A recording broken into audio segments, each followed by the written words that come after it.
Is Geodude made of cave, or is the cave made of his flesh? Geodude screams, for he does not know. Welcome to Deep Thoughts While Gaming. I'm Chris Chappell. Unrecord, still in development without a release date set at this time, has already caused quite a commotion in the gaming community, with a gameplay trailer from April 2023 having people question if it's actually a game or just body cam footage, taking the developers at their word that these are in-game graphics. Unrecord is set to really showcase the power of the Unreal 5 engine and change the standards for realism in games moving forward. Which has us at Deep Thoughts While Gaming wondering, what does it mean for gaming if we're really getting this close to having photorealistic graphics in our games? What does it mean for humanity in general if this is the new normal? There was once a time in the 1990s and early 2000s when parents across the country cried over the travesty of allowing children to play video games unsupervised. These video games were teaching our kids to kill. They were destroying their morals and contributing to the increased rate of school shootings. Well, since then, study after study has come out disproving the correlation between gaming and violence. However, would that remain the same if real life and the game were fully indistinguishable? At that point, how would you even know when you're supposed to feel enjoyment at watching a game and when you should feel disgust at watching a murder if the graphics are good enough that they look the same? To help answer this and the previous question, we turn to Jean Baudrillard, a French sociologist that lived throughout most of the 20th century, and focused much of his work on exploring how modern society consumes, repurposes, and ultimately erodes reality. In his book, Simulacra and Simulation, he explains the 4 steps that this erosion goes through: the procession of the real and the imaginary, the counterfeit, production of the simulacra, and the hyperreal. It's a lot of words, but we can easily understand these 4 steps with the example of how it applies to a photo. If a mountain is reality, then a picture of a mountain is the first copy we make. This is step 1, the procession of the real and the imaginary, where what is real is clear and what is a copy is clear. In step 2, the counterfeit, someone starts to make copies of our picture. Now, each copy is a copy of something real.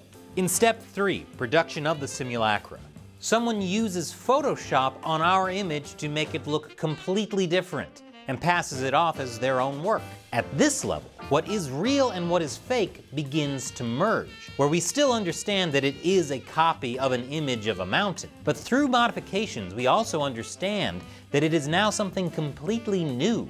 Disneyland is the example Baudrillard uses, as it's a place where the distinction between reality and fiction are intentionally blurred. In the final step, the hyperreal, our image continues to be modified and it's turned into an NFT. Now, by looking at it, you can still tell it was originally, long ago, a mountain. But the ideas of nature, art, and form are no longer the meaning behind the artwork. The NFT has become a new reality, with everything that originally represented the mountain disappearing. In Baudrillard's words, it is no longer a question of imitation, nor duplication, nor even parody. It's a question of substituting the signs of the real for the real. We would argue that Unrecord is a sign that we are taking this final step in terms of gaming, where the game, losing what it means to be a game, begins to enter into its own reality. Watching the Unrecord trailer doesn't feel like watching a game, it feels like watching a police raid.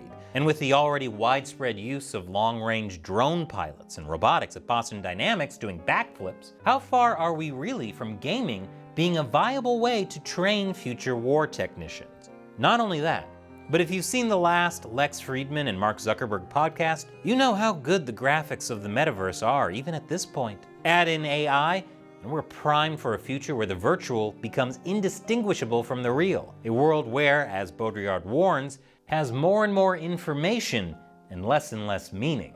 I know what you're saying. It's just a game, Mom, relax. And on some level, I agree with you. But is the answer really to not draw a line at all? Would you be comfortable with your child doing the equivalent of mass murder with photorealistic graphics and then coming downstairs to have dinner? We can see this progression towards a new hyper-reality coming in more ways than just gaming. Consider that social media is another area where people are encouraged to create their own realities, or how the idea of money has evolved where it no longer needs to be backed by gold. But somehow there's more of it, and we're more interested in it than ever before.